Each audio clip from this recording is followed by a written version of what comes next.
ஆனந்தர். இவர் புத்தருக்கு அண்ணன் முறை, சிற்றப்பன் பிள்ளை. புத்தரின் பிரதான சீடர்தான் இந்த ஆனந்தர். புத்தர் குருவாகும் வேளை வந்து நின்றது. போய் நின்றார் ஆனந்தர். சொன்னார், சித்தார்த்தா, தம்பியாகிய நீ என் சொல் படி கேள். நாளை இதை நான் சொல்ல முடியாது, ஏனென்றால் நாளை நீ குருவாகி விடுவாய், ஆணையிட முடியாது. சரி, சொல்லுங்கள் அண்ணா. நான் சொல்லும் இந்த 3 நிபந்தனைகளை நீ கடைபிடிக்க வேண்டும். முதலாவது, நான் உன்னுடனேயே வசிக்க வேண்டும். போதனைக்கு என்னை வெளியே அனுப்பக்கூடாது. இரண்டாவது, உன்னை சந்திக்க நான் யாரை அனுப்பினாலும் நீ சந்திக்க வேண்டும். மூன்றாவது, நான் உன்னுடன் தான் உறங்குவேன், தனிமையில் உறங்க மாட்டேன். ஒத்துக்கொண்டார் புத்தர். புத்தரும் அந்த 3 நிபந்தனைகளையும் கடைசி வரை காப்பாற்றினார். ஆனந்தரும் அது முதல் புத்தரோடையே இருந்தார். அப்படி ஆனந்தர் எத்தனை ஆண்டுகள் புத்தரோடு இருந்தார் தெரியுமா? 42 ஆண்டுகள்.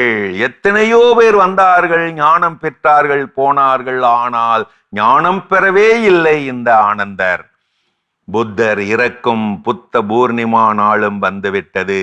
புலம்பினார் ஆனந்தர். குருவே, 42 ஆண்டுகள் உம்மோடு இருந்தும் ஞானம் பெறவில்லையே நான். தாங்கள் இறந்த பிறகு நான் எப்படி ஞானம் பெறுவேன்? சொன்னார் புத்தர், ஆனந்தா, வாழ்க்கை ஒரு மகா சக்தி. வாழ்க்கை ஓட்டம் ஒரு மகாநதி ஓட்டம். நீயும் ஞானம் பெற முடியும், தளராதே. ஒருவேளை நான் தான் அதற்கு தடையோ என்னவோ. நான் போன பிறகு உனக்கு ஞானம் பிறக்கலாம். முயற்சியை கைவிடாதே. ஒருவேளை நீ விதித்த அந்த 3 நிபந்தனைகள் தான் தடையோ என்னவோ. நீ எனக்கு மூத்தவன். ஒருவேளை இந்த மூத்தவன் என்கின்ற கர்வம் தான் உனக்கு தடையோ என்னவோ. மனம் கலங்காதே. என் மரணம் நீ ஞானம் பெற உதவக்கூடும். காலமானார் புத்தர். காலத்தோடு சங்கமமானார் புத்தர். பூர்ணமானார் புத்தர். புத்தர் சொன்னவற்றையெல்லாம் எழுதி வைக்க மறுநாள் சங்கம் கூடியது. அந்தோ பரிதாபம், 42 ஆண்டுகள் புத்தரோடே வாழ்ந்த ஆனந்தருக்கு அழைப்பு இல்லை. சங்க மண்டபத்திற்கு வெளியேயே நிற்க வைத்து விட்டார்கள். இதுவரை ஞானம் பெறாதவர் என்பதற்காக. யோசித்து பார்த்தார் ஆனந்தர். புத்தர் சொன்னது எதுவும் நினைவுக்கு வரவில்லை. இடிந்து போய் அதிர்ந்து போய் அப்படியே அங்கேயே அமர்ந்து விட்டார். சோகமே உருவாகி போய்விட்டார் ஆனந்தர். தன்னை சுற்றி யாருமே இல்லாதது போல உணர ஆரம்பித்து விட்டார் ஆனந்தர். புத்தர் கூடவே இல்லாததை உணர உணர அழுகை வர வர ஆரம்பித்து விட்டது. அழுகையாய் அழ ஆரம்பித்து விட்டார். அவ்வளவுதான். அழ ஆரம்பித்து நிறுத்தாமல் விம்மி விம்மி விசும்பி விசும்பி அழுது கொண்டே இருந்தார் ஆனந்தர். ஆம், அவர் அப்படி அழுவது இதுவே முதல் முறை. அங்கே புத்தரின் மறைவுக்கு கூட அழாத ஆனந்தர் தனக்காக அழுது கொண்டிருந்தார். அந்த அழுகையிலே ஊற்று பெருக்கெடுத்த கண்ணீர் ஆனந்தரின் ஆணவத்தை கொஞ்சம் கொஞ்சமாக அழித்து கொண்டிருக்க, மண்டபத்திற்கு உள்ளே இருந்து தலையை நீட்டி அவர் அழுவதை ஞான சீடர்கள் சிலர் பார்த்துவிட வந்து நின்றார் முத்தப்பிற்கு. ஆனந்தா, 42 ஆண்டுகளாக பெறாத ஞானத்தை இதோ ஒரே நாளில் நீ பெற்றுவிட்டாய். ஞானம் பெற்ற ஆனந்தரும் சொன்னார், ஆம், நான் ஞானம் பெறாமைக்கு நான் தான் காரணம். என் ஆணவமே தான் காரணம்.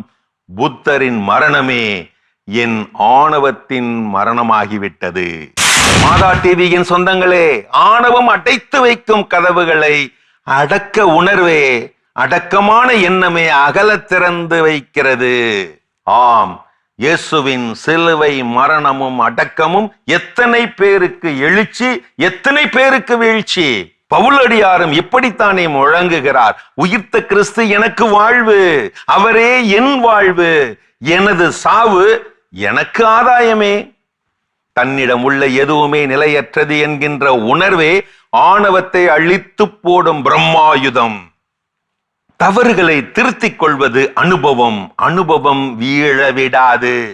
தவறுகளை நியாயப்படுத்துவது ஆணவம். ஆணவம் வாழவிடாது. இறந்த 24 மணி நேரத்திற்குள் புதைவடுவோம், மறக்கப்படுவோம் என்கின்ற வாழ்க்கைக்குள்ளே ஏதுக்கடா இத்தனை ஆணவம், அராஜகம், ஆட்டம்? ஞானத்திற்கும் ஆணவத்திற்கும் ஒரு நூல் இழைதான் வித்தியாசம்.